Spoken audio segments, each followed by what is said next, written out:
Selamat pagi Bapak Ibu semuanya. Selamat pagi. Oke, hari ini terima kasih sudah meluangkan waktunya untuk datang ke perpustakaan. Di sini kami berdua, saya adalah Ibu Putri Jayanti Warmadewi dan rekan saya itu adalah Lima Dewi Safitri, akan memberikan sesuatu tentang sebuah diseminasi budaya positif. Nanti diseminasi budaya positif ini adalah bagaimana di sekolah kita apakah sudah melakukan budaya positif atau lainnya, akan saya tanyakan kepada Bapak Ibu. Budaya positif apa yang kita lakukan di sekolah ini? Bisa dijelaskan Bu Dwi?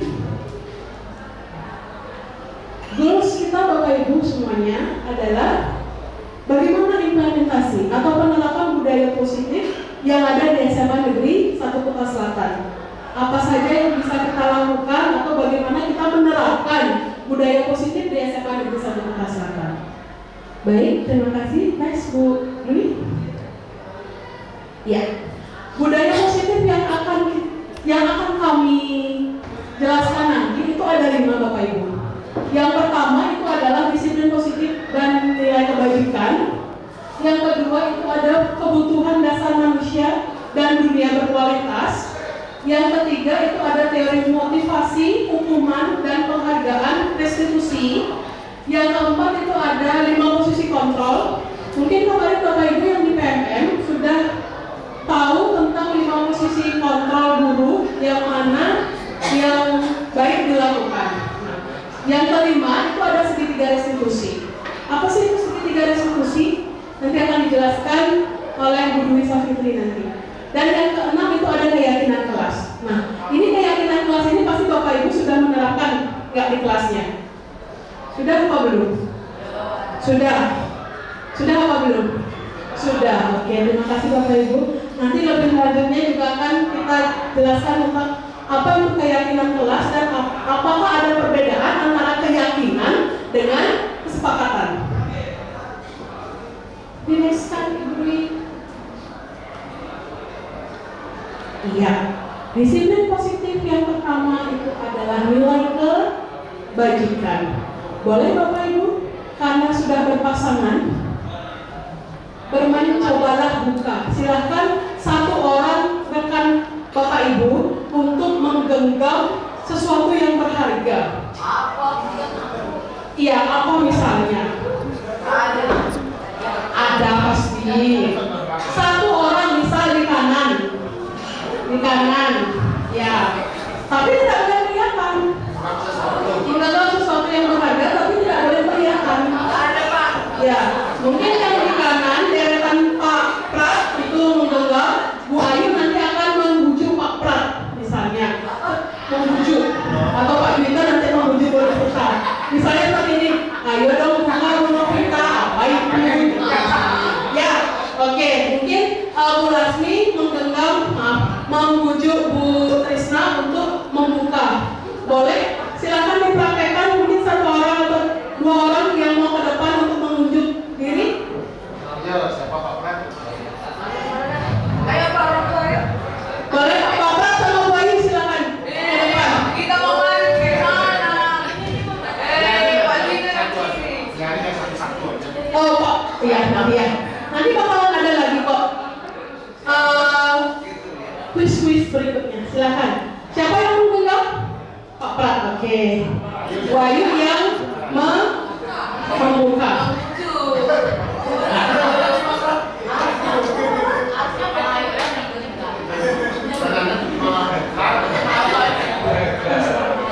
Pokoknya gimana caranya Bu Ayu membuka Pak Prat? Maksudnya keparan itu jawabannya. Silakan Bu Ayu praktekkan.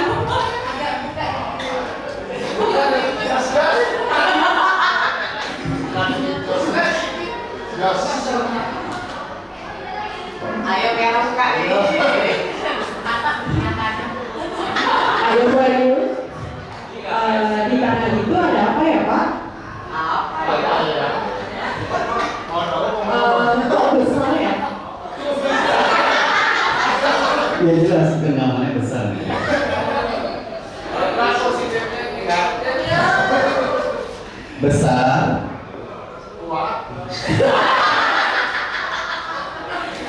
Kacau. Wah, jadi penasaran. Ayo Pak, dibuka sedikit. Ada sih. Kok sedikit tuh? Iya Pak, biar semakin penasaran. Sedikit terlebih dahulu. Yang sedikit. Lagi Pak, lagi yang di bawah. Oh yang tengah dong Pak. Oh sudah semakin kelihatan. Apa ya? Keluar gambar ya? Bulat.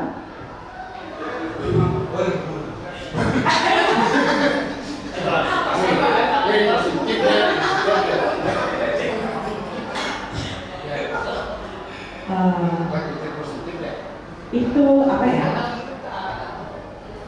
Bentuknya bulat. Fungsinya? Bisa dimakan. Oh. Kalau yang bisa dimakan. Disuruh wujud lah bukan.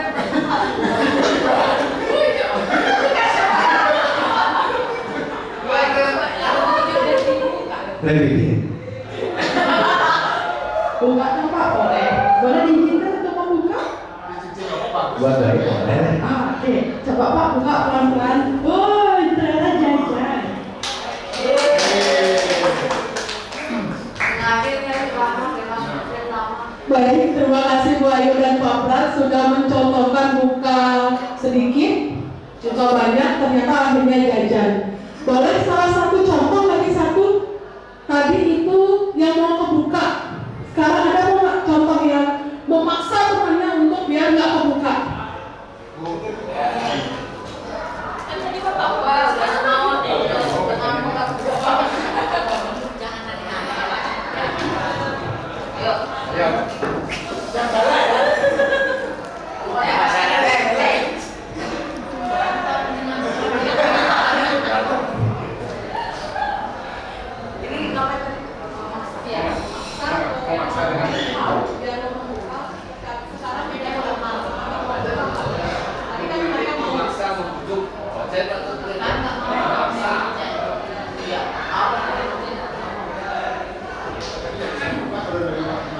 Ya.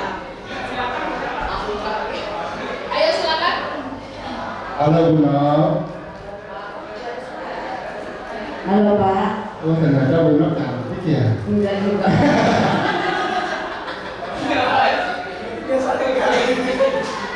Yang dikenal itu apa Bu Nok? Apa tuh Pak? Bisa dibuka nggak? Enggak mau. Kenapa nggak mau? Enggak mau. Kan ibunya nggak cantik. Walaupun saya cantik, kalau saya nggak mau buka ini terlalu berharga. Bisa diperlihatkan sedikit aja.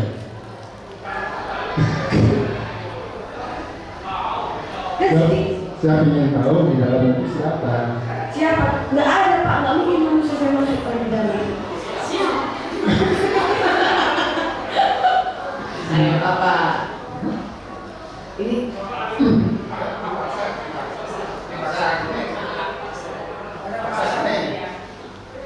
Ibu mau saya paksa apa? Sebenarnya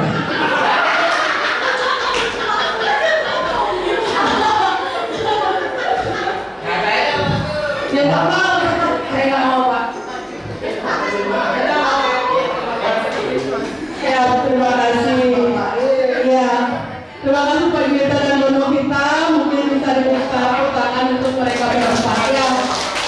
Oke, di sini kita melihat bahwa Bu Ayu dan Pak Prat akhirnya mungkin karena ketulusan hatinya Bu Ayu, Pak Prat mau membuka tangannya itu. Nah, Pak Yudha juga sudah membujuk Bu Novita dengan mengatakan cantik dan yang lainnya. Ternyata tidak dibuka oleh Bu Novita karena Bu Novita menganggap itu adalah sesuatu yang berharga seperti itu. Nah, bisa dinextkan Bu Dwi? Nah, Berbeda cobalah buka yang tadi tersebut. Apakah Anda atau teman Anda membuka kepalan tangan Anda? Mengapa atau apa alasan teman membuka kepalan Anda? Baik, Pak Prat, kenapa membuka kepalan tangan Pak Prat? Sehingga ngasih tahu bahwa ini ternyata ini. Saya terbujuk oleh Hanya terbujuk atau bagaimana? Ada lagi? Terbujuk saja. Oke, terima kasih Pak Pran. Nah, Bu Novita bagaimana? Kenapa tidak mau membuka kepalanya untuk Pak Juwita? Karena saya menganggap yang ada di genggaman saya itu sesuatu yang sangat berharga yang saya miliki. Jadi saya nggak mau ngasih sama siapapun, termasuk Pak Juwita. Terima kasih Bu Novita dan Pak Pran. Jadi Bapak Ibu, sebenarnya yang dikatakan oleh Pak Pran maupun Pak Bu Novita itu sebenarnya yang mengontrol itu adalah diri kita. Mau membuka apa enggak? Pak Pran karena dia mau membuka terwujud rayuannya Bu Ayu. Nah kalau Bu Novita itu karena itu adalah sesuatu yang berharga yang harus dia pertahankan. Makanya dia tidak membuka kepalan tangan tersebut. Jadi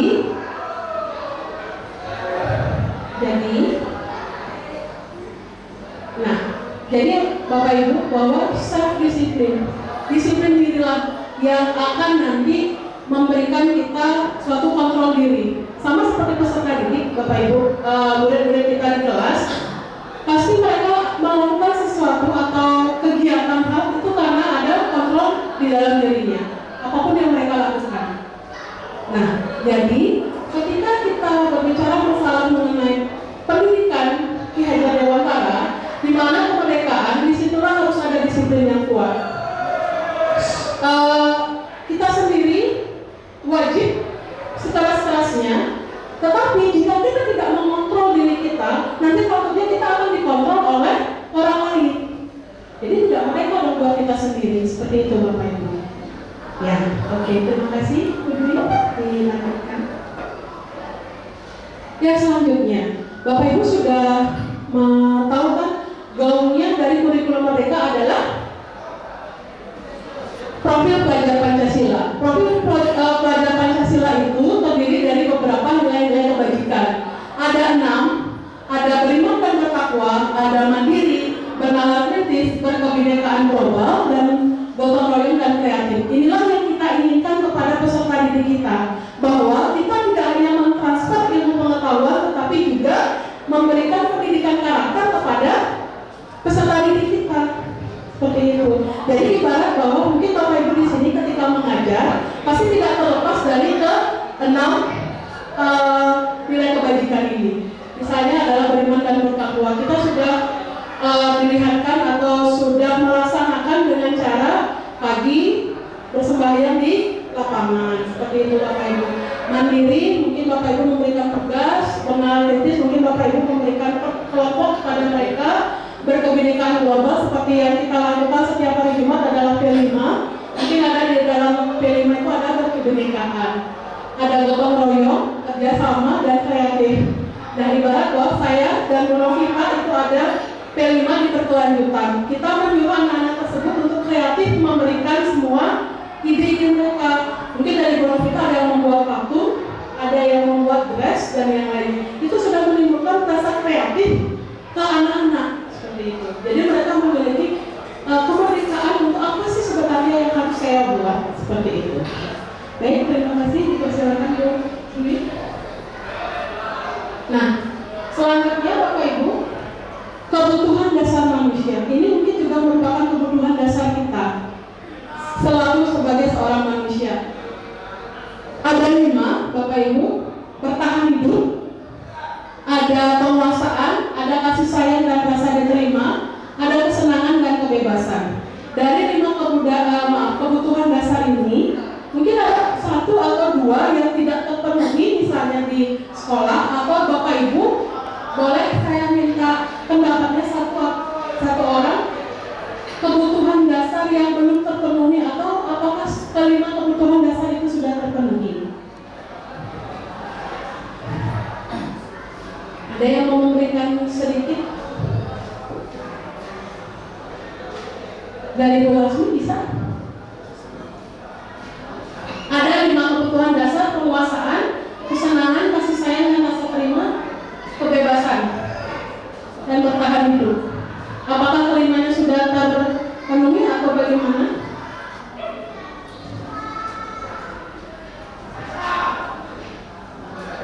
Boleh sih?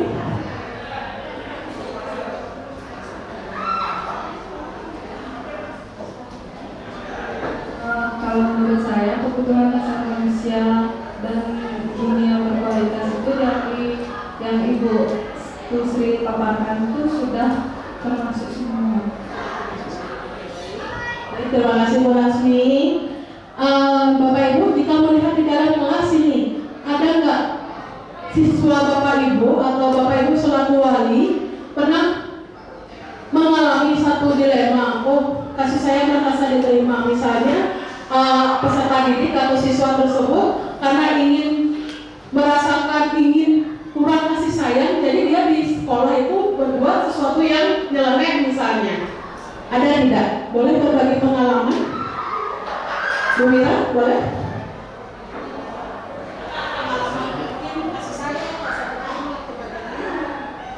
Baik, terima kasih atas waktunya.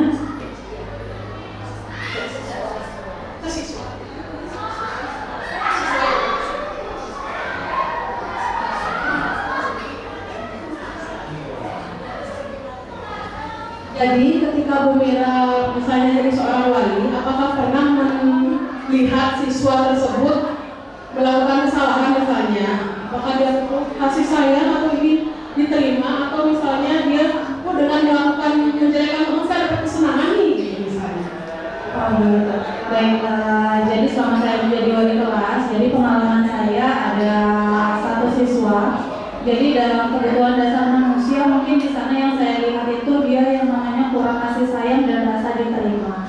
Jadi dan kurang kasih sayang dan rasa diterima itu dia tidak diperoleh di rumah seperti itu. Kenapa seperti itu? Karena keadaan siswa tersebut ayahnya sudah meninggal, kemudian ibunya tinggal di daerah yang berbeda. Dia di sini tinggal bersama wali yaitu pamannya. Sehingga di sana dia melakukan beberapa kesalahan-kesalahan. Dan kemudian alasannya itu karena dia merasa tidak diterima, kemudian kurangnya kasih sayang dan kurang perhatian terhadap dirinya seperti itu. Oke, baik, terima kasih Bu Mira atas penjelasannya. Jadi yang dikatakan Bu Mira adalah sama seperti yang saya alami di kasus kelas 12 bahasa pada waktu itu, Bapak Ibu. Jadi ada satu anak yang tiap hari itu terlambat 1 bulan, terlambat, hampir terlambat, kadang sejam, dan terlambatnya itu tidak semenit, 2 menit, sejam seperti itu. Saya ketika tanya bahwa anak tersebut ternyata berasal dari keluarga, mohon maaf, berlaku. Ibunya sudah menikah dengan lelaki lain, bapaknya juga sudah menikah dengan perempuan lain. Nah, jadi ibarat bahwa dia tuh merasa saya itu nggak berguna, ibu, saya nggak berharga di mata mereka, padahal mereka yang melahirkan saya. Tetapi bagaimana kita sekarang di sekolah ini sebagai seorang guru menuntut mereka, mendidik mereka bahwa mereka itu adalah sesuatu yang berharga bagi dirinya. Bagi dirinya lah dulu, baru nanti bagi sekolah ataupun masyarakat. Karena kalau anak-anak yang seperti itu kita biarkan, takutnya nanti akan menjadi beban bagi mereka. Nah, ibarat Bapak Ibu, ketika saya mengalami banyak kasus-kasus yang saya alami seperti itu, rasa kurang diterima di keluarganya, sering dimarahi oleh Bapak Ibunya dan yang lainnya. Jadi bagaimana kita mampu mendidik mereka, mampu menuntun membimbing mereka. Nah, seperti yang kita tahu Bapak Ibu, kita itu bukan menuntut siswa, tetapi menuntun siswa. Karena menuntut dan menuntun berbeda Bapak Ibu. Ya, itulah kita sebagai generasi muda di sini. Karena yang saya lihat adalah muda-muda semua. Jadi kita adalah agen perubahan. Agen perubahan untuk bahwa pendidikan kita di sini adalah untuk menuntun mereka. Karena Bapak Ibu, saya yakin Bapak Ibu semua di sini sudah ada punya anak. Anak itu dilahirkan sudah ada garis-garis tipis. Jadi bagaimana mengasir garis-garis tipis tersebut? Itulah tugas Bapak Ibu sebagai orang tua di rumah atau sebagai guru di sekolah untuk memberikan asiran seperti apa yang mau diinginkan. Karena anak-anak itu memiliki karakteristik yang berbeda. Seperti itu. Baik, terima kasih Bumi, silakan dilanjutkan. Nah, di dalam suatu pembelajaran Bapak Ibu ada beberapa teori motivasi. Ada hukuman, ada penghargaan dan restitusi. Jadi, kenapa motivasi itu penting? Tentu pasti penting Bapak Ibu untuk memberikan anak itu semangat. Terus saya dikasih semangat sama Bu Ayu. Ketika saya berhasil menjawab matematika nih dengan rumus yang susah, saya bisa menjawab, otomatis Bu Ayu memberikan suatu motivasi dan memberikan suatu apresiasi nantinya. Oh, kamu bisa ternyata. Nah, itu membuat peserta didik itu bangga gitu loh. Bangga, saya bisa. Seperti itu. Jadi yang mulainya ibarat bahwa Ibu Ayu boleh saya tahu yang paling susah di matematika ada. Banyak salah satunya.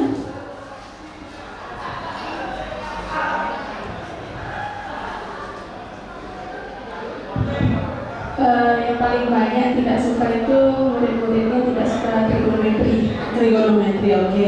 Jadi gimana sekarang Bu Ayu untuk memberikan motivasi kepada mereka? Jadi kalau misalkan di kelas atau pelajaran ternyata ada masukan yang positif dari siswanya, saya memberikan pujian seperti itu dan mengarahkan siswa yang lain untuk mengapresiasi temannya yang sudah mau bergerak untuk lebih maju seperti itu. Oke, baik, terima kasih Bu Ayu. Itu yang matematika ya, trigonometri. Bapak Ibu, kebetulan saya juga pengajar sejarah. Mungkin ada dua rekan saya di sini, Bu Novita dan Pak Adrian, yang mengajar sejarah. Katanya sejarah itu adalah pelajaran yang hanya menghafalkan masa lalu. Masa lalu membosankan, ngapain lagi mempelajari masa lalu, Bu? Itu kan susah move on katanya. Tapi sebenarnya Bapak Ibu, saya berikan lagi kepada anak-anak, positifnya adalah ketika kita mempelajari sejarah masa lalu, kita bisa jadikan sebagai pijakan untuk ke masa depan. Karena di masa lalu, bagaimana caranya supaya masa lalu itu nggak terulang lagi. Maksudnya sudah tahu salah, kenapa harus diulang lagi? Itu seperti itu.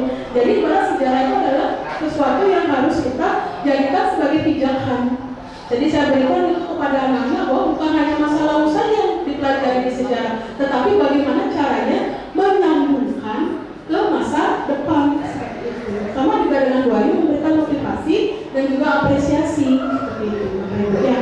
Nah, yang berikutnya itu ada hukuman dan konsekuensi. Bapak Ibu, saya ingin tanya, apakah perbedaan antara hukuman dan konsekuensi? Apakah sama? Beda. Ya, Bu Novita mengatakan beda. Kenapa?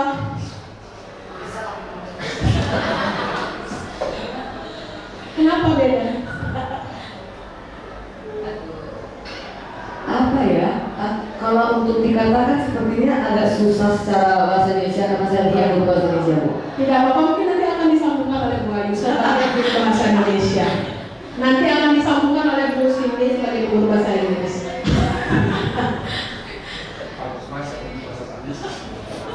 Hanya saya pahami hukuman dan konsekuensi itu ada perbedaannya itu saja, tapi dalam pengaplikasian. Tapi kalau untuk didefinisikan dengan bahasa yang tepat, saya takut salah berbicara. Oke, baik. Berarti berbeda ya? Dari aplikasinya, pengaplikasian. Penerapannya beda ya? Betul. Oke, mungkin dari Pak Satya, apa bedanya dari hukuman sama konsekuensi? Apakah ada perbedaan? Kalau dari saya sendiri, hukuman itu sebuah aturan yang disepakati. Kemudian konsekuensi sendiri nanti dari hukuman yang disepakati itu ada sebuah tindakan yang harus dia alami ketika melanggar aturan yang harus disepakati. Oke, berarti hukuman adalah Sebuah aturan yang disusun untuk rules yang akan dilaksanakan. Kalau konsekuensi menurut saya itu jadi nanti setelah dia melanggar dari aturan yang sudah disediakan, yang mendapatkan sebuah akibat. Oke, baik. Terima kasih Pak Satya ya. Melihat dari pernyataan yang diberikan oleh Pak Satya maupun Bu Novita, hukuman dan konsekuensi itu beda. Beda sekali dalam pengaplikasiannya. Karena Bapak Ibu, hukuman itu bersifat satu arah dari pihak guru saja. Sehingga murid hanya menerima hukuman tersebut. Misal, Pak Juwita mungkin memberikan satu hukuman kepada siswanya. Silakan kamu ini misalnya. Jadi Pak Juwita itu sebagai guru yang memberikan hukuman tersebut dan misal adalah siswanya adalah Bu Ayu Kusuma. Jadi otomatis muridnya menerima hukuman dari yang dikatakan oleh Pak Juwita tersebut.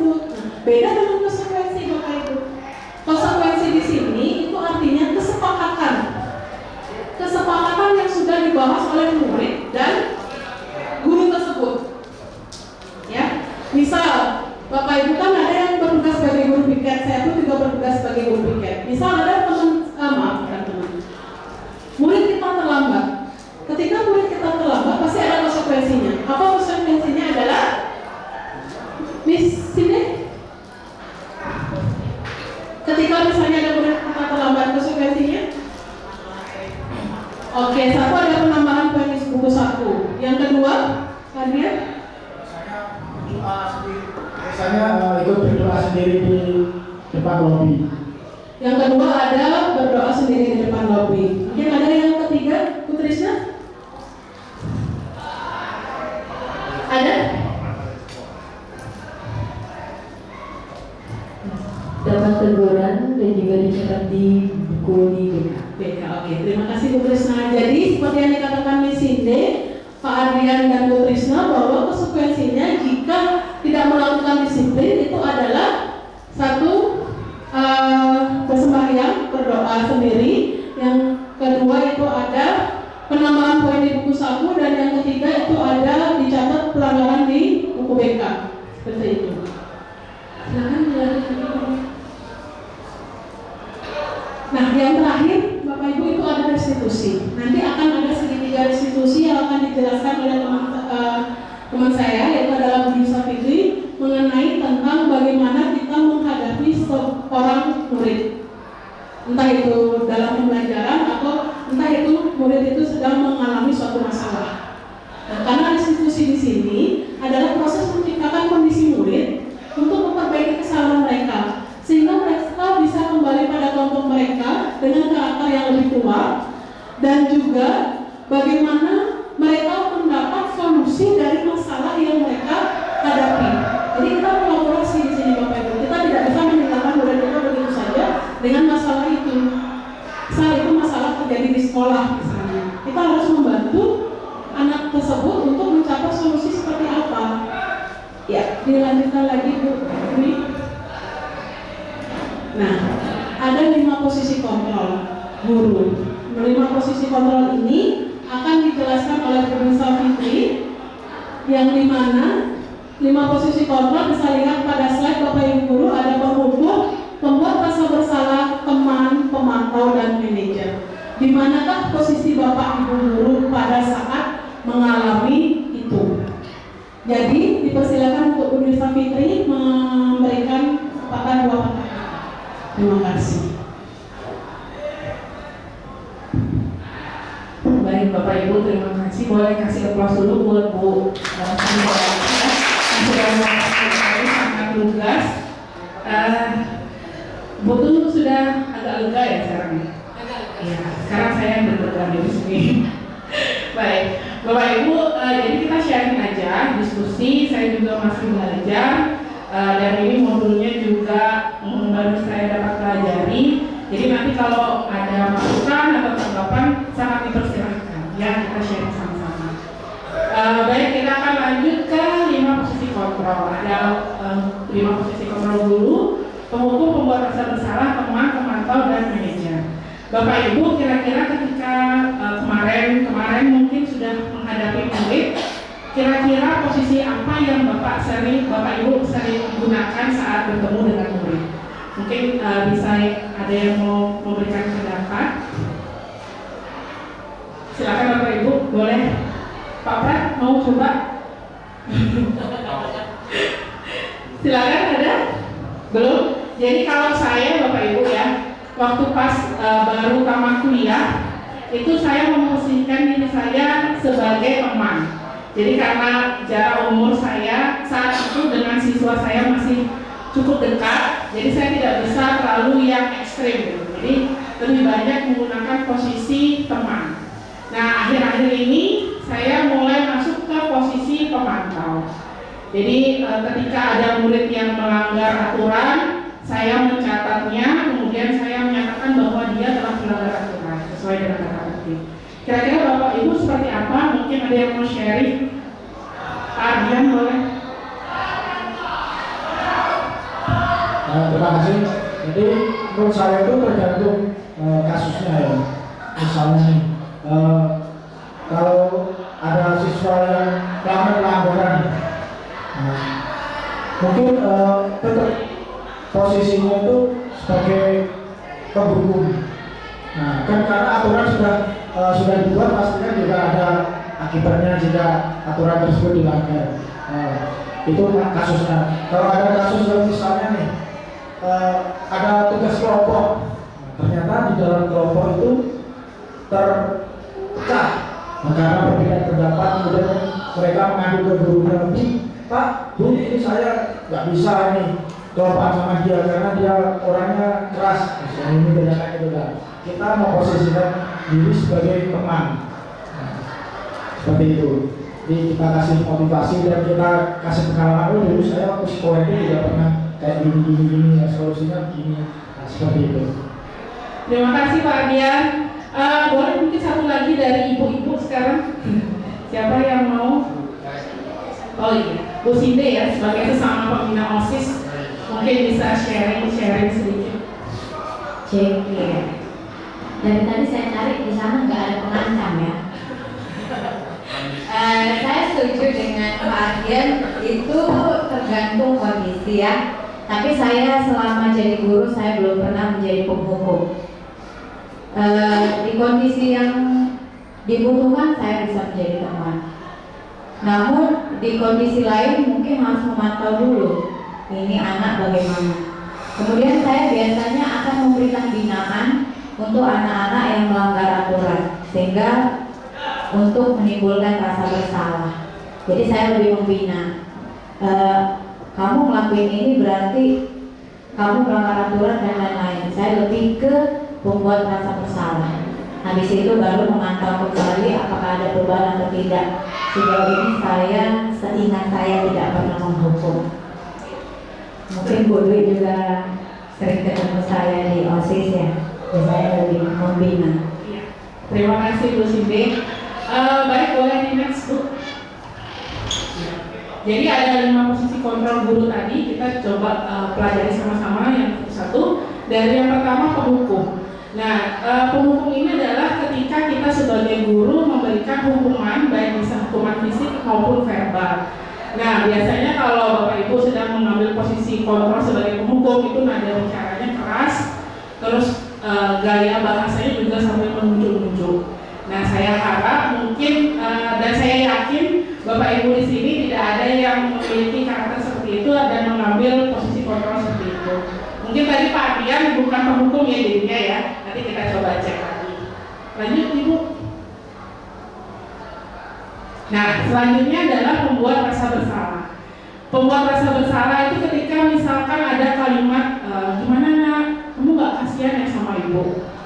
Ibu udah capek-capek lo ngajarin kamu nggak ngerti. Jadi membuat anak merasa gagal karena telah mengecewakan kita. Nah, ini mungkin ekspresi gurunya itu lebih menunjukkan rasa kekecewaan. Ya, lanjut. Nah, ini posisi kontrol sebagai teman. Kalau posisi teman itu misalkan ya tenang aja nanti ibu beresin. Itu biasanya kalimatnya, atau santai aja nanti ibu yang atur. Nah, ini biasanya dilakukan dengan pendekatan yang persuasif karena dijadikan sebagai teman. Cuma menurut pengalaman pribadi saya, kalau sebagai teman itu apalagi melihat karakter anak-anak kita yang sekarang rasanya terlalu riskan ya Bapak Ibu ya. Jadi tidak ada batas yang jelas antara guru dan murid takutnya. Padahal yang kita ingin lebih dekat dengan anak didik, takutnya malah kebablasan. Next. Ya, ini selanjutnya adalah posisi kontrol sebagai pemantau. Kalau tadi penghukum itu memberikan hukuman, sedangkan pemantau ini hanya mengawasi dan memantau anak didik kita. Jadi menyatakan bahwa mereka bersalah. Biasanya kita menggunakan tata tertib untuk mengukur kedisiplinan mereka. Dan yang terakhir adalah posisi manajer. Jadi memang di kurikulum Merdeka ini kita diharapkan dan disarankan menjadi posisi kontrol sebagai manajer. Kenapa? Karena di posisi ini kita tidak hanya menyatakan murid bersalah, tetapi membantu mereka untuk menemukan solusi dari kegagalannya mereka. Nah, nanti ketika kita menjadi control manager ini, kita akan menerapkan segitiga restitusi.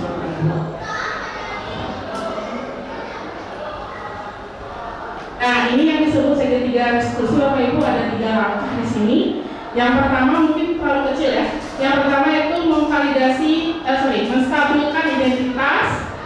Yang kedua, memvalidasi tindakan yang salah, dan yang ketiga adalah menanyakan keyakinan. Bapak Ibu, tadi kan kita sudah sama-sama bersepakat bahwa anak itu punya 5 kebutuhan dasar. Jika salah satu kebutuhan dasar tersebut tidak terpenuhi, maka mereka akan melakukan tindakan yang menyimpang. Nah, sebenarnya ketika anak-anak melakukan tindakan yang menyimpang, itu mereka sudah merasa gagal atau merasa kecewa dengan dirinya sendiri.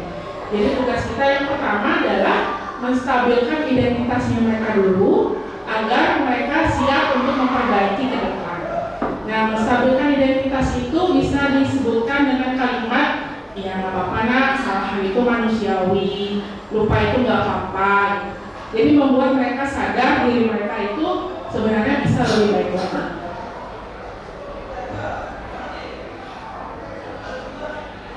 Selanjutnya adalah validasi tindakan yang salah.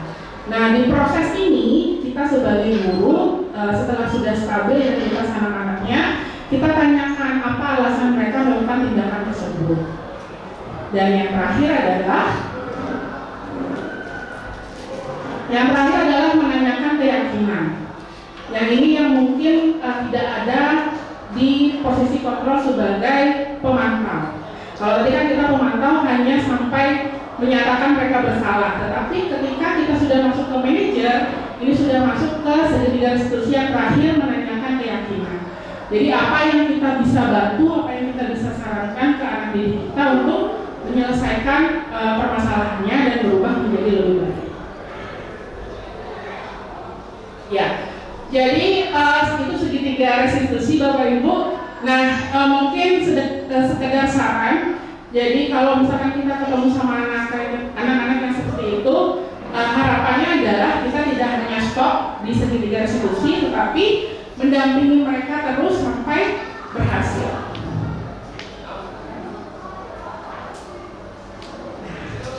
Ini sebenarnya yang istirahat saya ya Bapak Ibu ya, dari tadi udah ngos-ngosan. Baik, untuk lebih biar nggak bosan Bapak Ibu, kita akan main sebentar. Mainnya gampang aja, dari tempat duduk, yaitu tebak gambar. Ada beberapa gambar, silakan.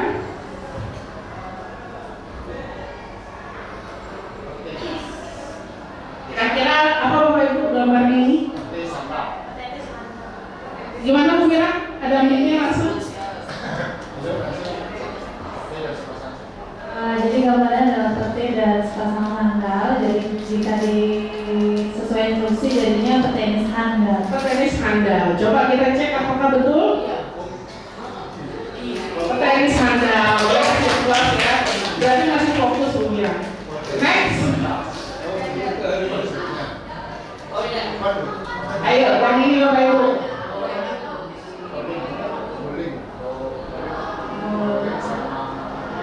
Kalau yang bowling itu namanya kayaknya pin. Pin bowling. Enggak, ini antara harus atau kasus itu. Pokoknya dalamnya tal. Pintar. Tal. Gimana Bapak Ibu? Ini Ada yang mau coba? yang lubang ini. Tadi semuanya udah dikasih ya yang pin ya. Pin tal. Tal di belakangnya sampai ini hilang. Tengahnya ini. Tengahnya ini apa?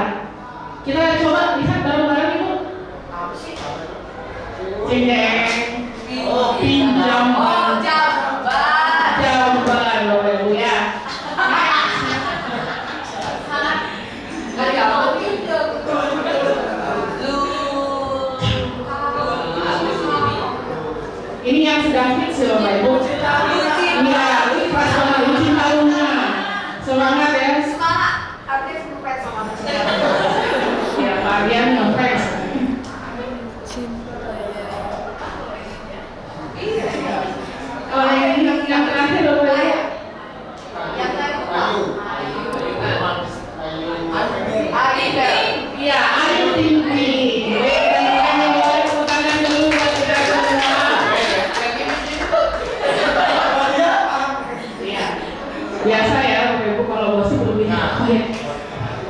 Baik, kita lanjut lagi ya Bapak Ibu ya.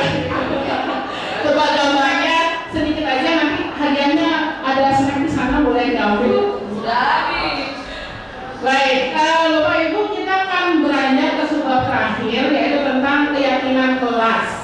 Bapak Ibu tadi kan bilang sudah dapat mempraktekkan keyakinan kelas atau kesepakatan kelas. Boleh di-sharing sedikit gimana saat penyusunan keyakinan atau kesepakatan kelasnya? Silakan Bapak Ibu.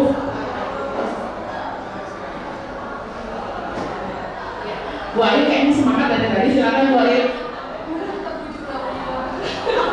Ya, setuju kalian Bapak ya.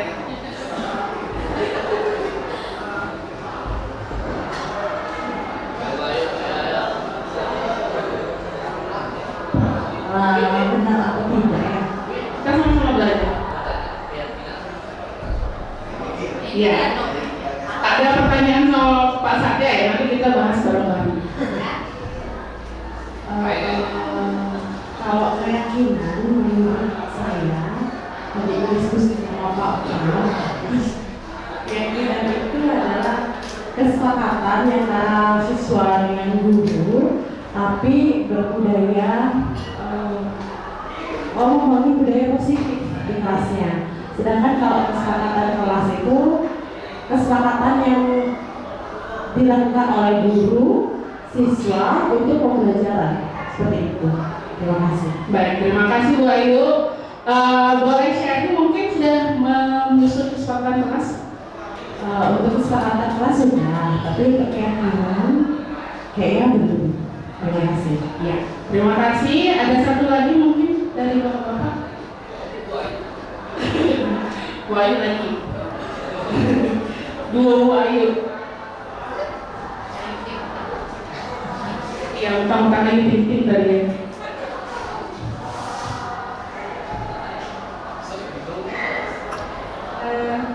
Terima kasih atas kesempatannya, bukan kesempatan yang tadi ditunjuk langsung.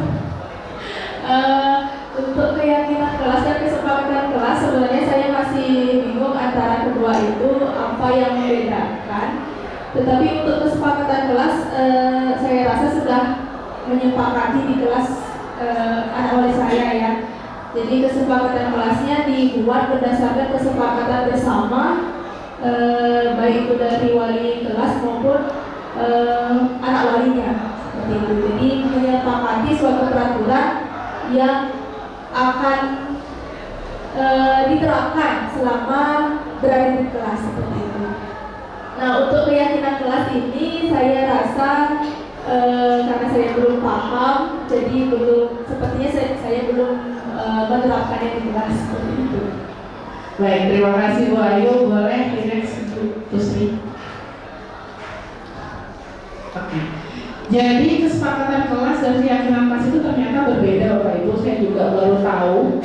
Ya, kesepakatan kelas itu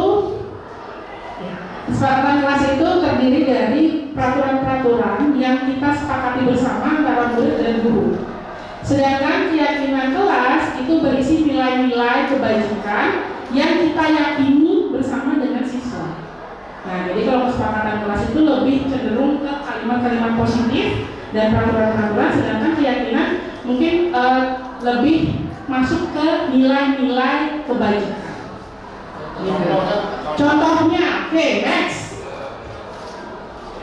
Jadi ini saya dapat menerapkan kemarin dengan kelas 12.5 Bapak Ibu ya. Ada langkah-langkahnya. Yang pertama, jadi saya meminta anak-anak untuk mencurahkan pendapat mereka tentang peraturan apa yang cocok disepakati bersama di kelas itu. Nah, bisa dilihat di situ ada sticky note. Jadi saya berikan mereka sticky note satu-satu, kemudian dikatakan ke depan. Nah, terus di sebelah kanannya yang tidak terlihat itu, jadi itu adalah kalimat-kalimat positif yang saya ambil dari pendapat mereka di sebelah kiri. Saya ubah menjadi kalimat positif. Next. Nah, ini Bapak Ibu yang ketiga. Kalau tadi kan kesepakatan kelas kita biasanya berhenti di langkah kedua. Setelah sepakat, berarti itu sudah kesepakatan kelas. Tapi keyakinan itu ada lanjutan langkahnya lagi, yaitu menemukan nilai kebajikan. Contoh yang pertama tadi kalimat positifnya adalah datang tepat waktu saat kelas matematika wajib. Nah, nilai kebajikannya adalah disiplin. Kemudian misalkan kalimat positif yang kedua adalah tepat waktu mengumpul tugas. Berarti nilai kebajikannya adalah tanggung jawab. Gitu.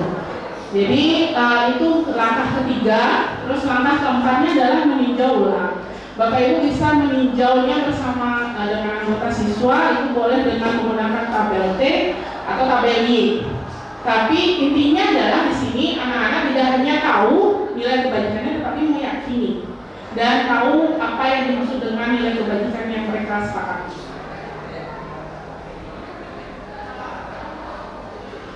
Nah, ini yang terakhir setelah kita meninjau ulang bersama siswa, kita mengambil beberapa poin keyakinan kelas yang kita sepakati. Usahakan poinnya tidak terlalu banyak Bapak Ibu biar tidak terlalu lupa.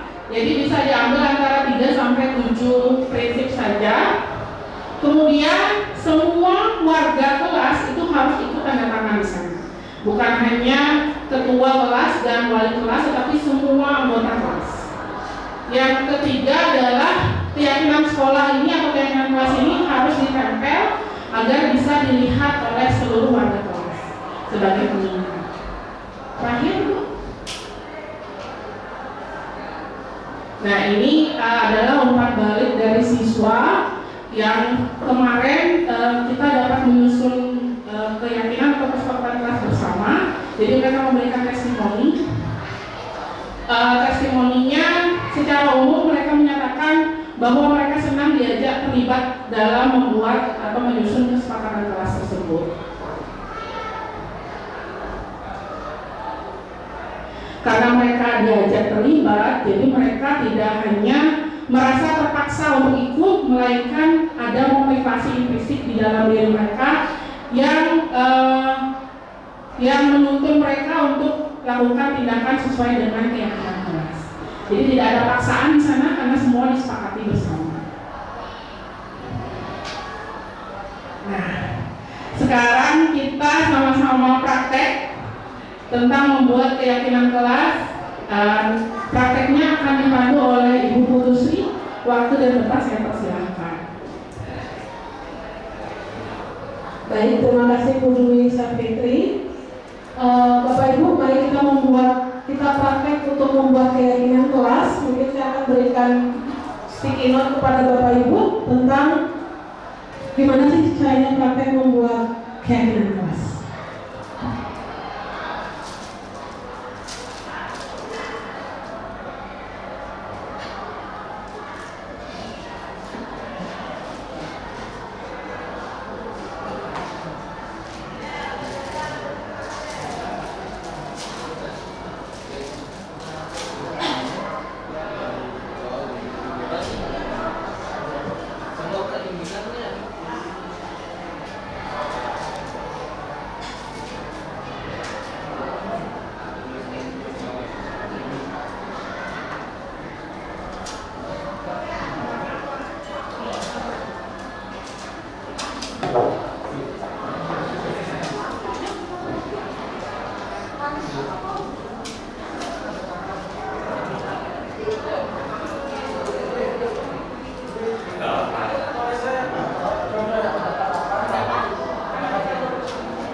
Baik, terima kasih ya. Bu Ayu silakan ditempel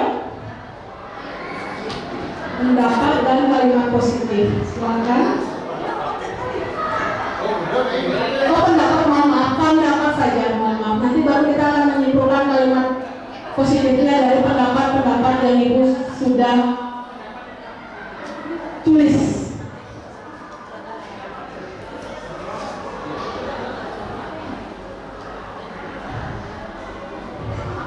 Iya, misalnya pendapatnya itu adalah kata Bu Ayu di sini sudah menulis kerjasama dan kolaborasi. Nanti kalimat positifnya apa seperti itu? Kalau sudah silakan boleh dikatakan. Ya boleh di atasnya isi nama boleh. Iya boleh. Di atasnya.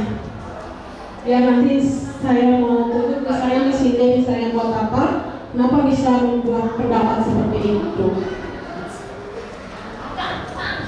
Oke. Itu tentang keyakinan kelas. Hampir sama dengan kesepakatan kelas. Tetapi kita nggak berani di kesepakatan, kita nanti dari kesepakatan itu lalu memunculkan keyakinan kelas. Banyak. Karena Bapak Ibu bahwa kita melihat bahwa kesepakatan kelas dan keyakinan kelas itu berbeda. Mungkin Bapak Ibu yang seperti Bu Dwi Fatih katakan tadi hanya berhenti di kesepakatan kelas. Sekarang bagaimana kesepakatan kelas itu kita jadikan sebuah keyakinan kelas dan nanti memunculkan nilai-nilai kebijakan seperti itu, kebajikan seperti itu ya, nilai kebajikan. Misal adalah tadi misalnya Pak Adrian misalnya katakan kepada muridnya, anak-anak datang tepat waktu, kumpul tugas tepat waktu. Jadi otomatis nilai kebajikannya itu adalah disiplin seperti itu.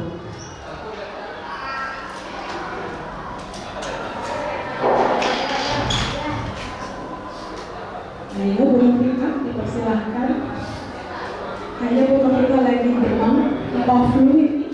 Semoga cepat sembuh Ibu. Bayar, oke. Itu ada jajan, silakan dimakan dulu atau minum dulu. Boleh Bapak Ibu sambil makan dan sambil minum. Kalau yang sudah habis mungkin ada masih beberapa sisa. Oke, baik. Terima kasih. Sudah semuanya ini. Ada 3 kali 4, 12. Mungkin Bu Dwi? Oke. Yang pertama ini dari Bu Hidayah. Kita ambil Bu Hidayah, tidak ada PR. Oke, berarti kalimat positifnya bagaimana Bu Hidayah, kenapa bisa buang tidak ada PR? Bisa dijelaskan? Ya, menginspirasi dari anak-anaknya. Terima kasih sebelumnya Ibu ya. Kemarin saya sempat mempraktekkan di kelas juga gitu. Ternyata banyak anak-anak yang Bu kalau bisa tidak ada PR gitu. Iya, karena mungkin saya belajarnya matematika. Terus saya terima pendapat. Sebenarnya saya juga setuju ya Ibu ya. Kenapa? Karena di rumah itu saya berkeinginan anak-anak itu lebih mengembangkan soft skill-nya. Karena kalau terus diberikan dengan pelajaran apalagi eksak kayak saya tuh kayaknya bukan banget. Ya, baik, terima kasih Bu Hidayah. Berarti tidak ada PR. Kalimat positifnya bagaimana jadinya Bapak Ibu? Toleransi. Kalimat positifnya bagaimana?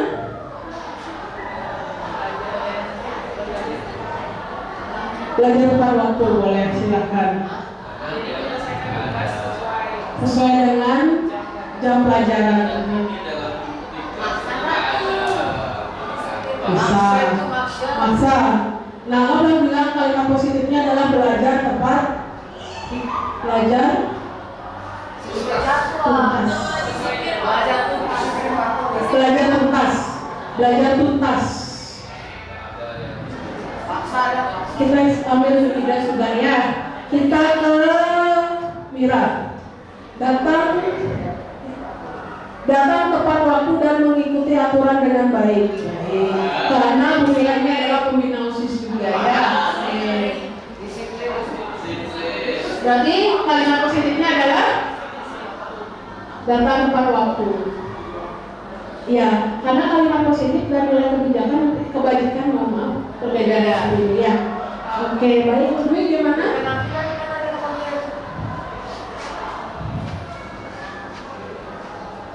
Bu Novita ini berpakaian dan berpenampilan sesuai dengan aturan sekolah. Jadi kalimat positifnya adalah Ya, berpakaian sesuai aturan nanti ya. Itu ya belum kita ya. Oke. Kita ke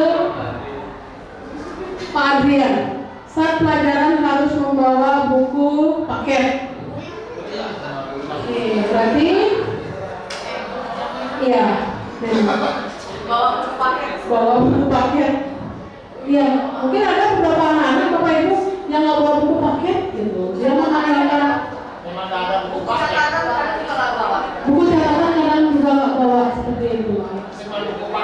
Cuma buku paket, oke, ada juga ya. Tapi ibarat bahwa ada anak-anak yang sebenarnya buku paket, tapi tidak ada yang bawa buku paket. Nah itu, ya. Ayu Kusuma, Bu Ayu Kusuma itu sama seperti Bu Miraya. Oke, ini siapa yang tidak punya nama ini ya? Berdoa sebelum memulai pembelajaran. Oke, Bu Trisna. Ya, juga Mahfud Surya ya. Religius tadi ya. Oke. Kita ke Teacher Cindy. Oke. Teacher Cindy mengatakan bahwa berbicara dengan sopan kepada seluruh warga kelas, baik kepada guru ataupun sesama siswa. Iya. Berarti santun berarti ya. Kita ke santun. Santun berbicara yang sopan.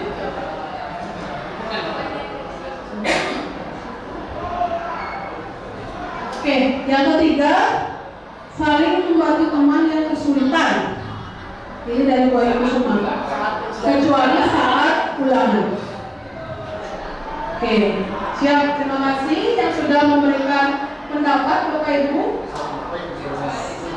Ya, kalimat positif yang bisa disampaikan kalau sehingga tidak bisa dipegang, membuang tong sampah. Membuang sampah di tong sampah sebenarnya gini sebenarnya. Siapa yang membuat itu? Oh, lagi kemarin ini bulan tapi saya tahu.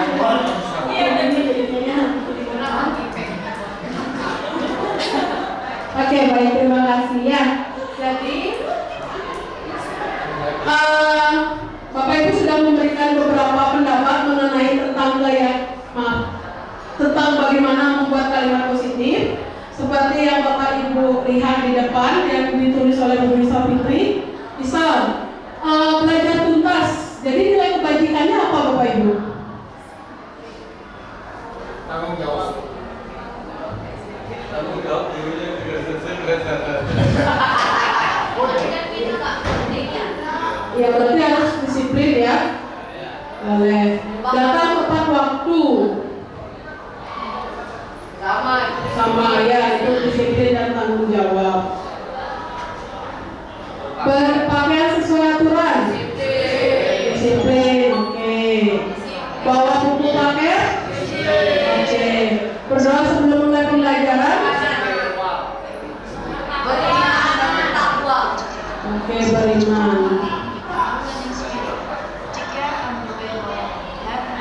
Oke, berarti sesuai dengan profil Pancasila yang pertama. Next, berbicara yang sopan. Ini bisa masuk ke BPK.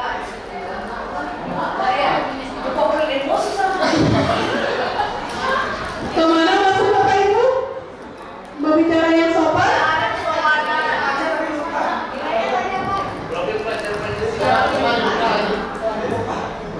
Toleransi yang ada, toleransi. Oh ya, toleransi berbicara sopan.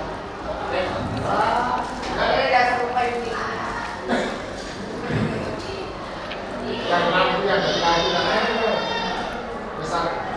Oh, kali ini ya. Tapi kalau berbicara yang sopan masuk ke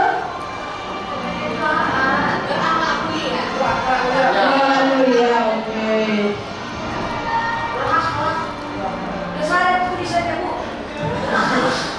Sudah agak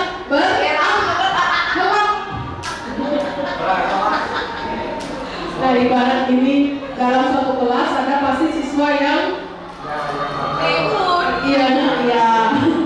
Oke, yang terakhir nomor 7 itu adalah saling membantu kecuali saat ulangan. Oke, gotong royong. Ya, pinter. Ini semua mengalami ini ya ketika menjadi mahasiswa SMA dulu ya.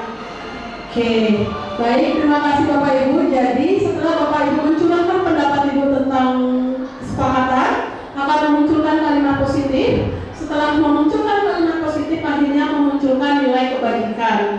Jadi nilai-nilai kebajikannya itulah yang kita sebut dengan keyakinan kelas, Bapak Ibu, yang nanti akan diimplementasikan oleh peserta didik juga. Kita pun juga bisa, Bapak Ibu. Jadi disiplin, tanggung jawab, beriman dan bertakwa, berakhlak mulia dan gotong royong. Nah, demikian Bapak Ibu yang bisa kami sampaikan mengenai tentang budaya positif di SMA Negeri 1 Kota Selatan. Dan Bapak Ibu terima kasih sudah memberikan pendapat, argumentasi atau apapun itu kepada kami berdua di depan. Jadi hanya rasa terima kasih yang kami bisa berikan kepada Bapak Ibu guru sudah membantu kami untuk mendiseminasikan budaya positif di lingkungan SMA Negeri 1 Kota Selatan. Jika saya ada salah dengan Bu Dwi Sawisri, baik itu kata, ucapan atau apapun itu, saya minta maaf yang sebesar-besarnya. Iya. Baik, terima kasih sudah dimaafkan. Dan akhir kata saya berikan kepada Bu Dwi. Baik, terima kasih Bapak Ibu Rusli. Terima kasih Bapak Ibu, boleh kita tepuk tangan dulu buat Bapak Ibu yang sangat hebat. Saya sama seperti Bu Rusli, terima kasih banyak Bapak Ibu sudah meluangkan waktu di tengah-tengah kegiatan kita yang sangat padat merayakan rapat itu. Jadi terima kasih banyak. Mohon maaf jika dalam penyampaian kami berdua ada yang kurang berkenan. Semoga kita bisa mengimplementasikan budaya positif ini sama-sama untuk anak didik kita semua. Terima kasih Bapak Ibu. Saya akhiri dengan para Mas Sakti. Om Santi. Selamat siang semua.